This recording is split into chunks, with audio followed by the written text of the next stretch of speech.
Okay, so say if we want to create a spine or something like this, and we're selecting all of these joints. So if we want to rotate them by just one axis, they will start moving around like in different directions. And we want them all to rotate one way.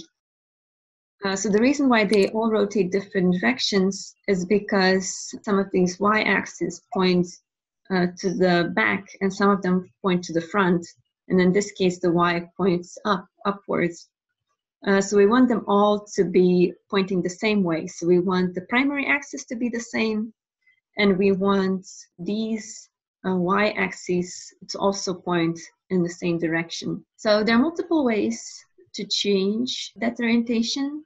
So the most simple way would be to just select your handles and you can rotate them manually. But you can also rotate them through command line. So underneath the window, you have your melt command line.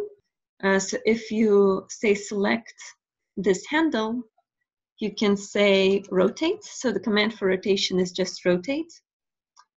Then you can put -R for relative. And then you can put 3 values for X, Y, and Z. So we want to rotate this around the X-axis, so 180 degrees around the X-axis because these two are flipped. So we can say 180, 0, 0, and that will rotate it back. And so they will be all aligned. And this way is better than just manually rotating it because it's more precise. Okay, but an easier way of doing that would be to use Maya's tool, skeleton, orient joint, and then we want to go to this option box. And this shows us all possible orientations. So first of all, we can check this toggle local axis visibility, and that will make all of them visible, so we don't need to be in component mode. So this is object mode, this is component mode. So even in object mode, the axis will be visible. So it has 3 parameters here that we want. So this primary axis is the axis that points to the child joint. So by default, it's X-axis. So then we can choose the secondary axis, and it doesn't really matter that much which one we pick. It just has to be one specific one. In this case, we can do Y-axis.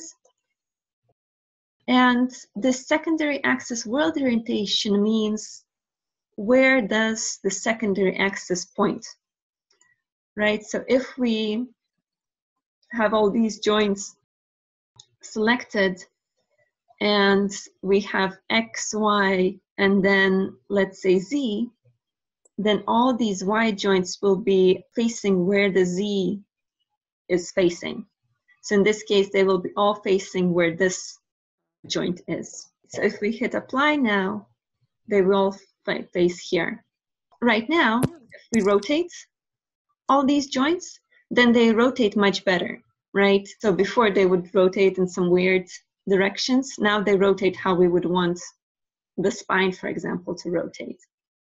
Now, when we go forward, it rotates positively. And when we go back, it rotates negatively. So usually that's kind of the behavior we want. And that's because the Y right now points forward. But if we rotate all of these by 180 degrees,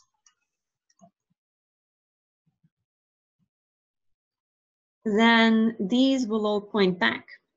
And that will mean that if we rotate these joints, so now forward rotation will be negative and backwards rotation will be positive.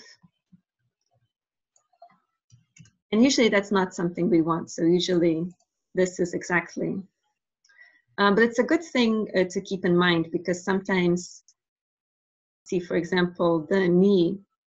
So with knee, we want it to be kind of the opposite of the spine. We want it when it goes back. So since the knee will usually go back, we want the back rotation to be positive. and the forward rotation to be negative. So for the knee, this behavior would make more sense.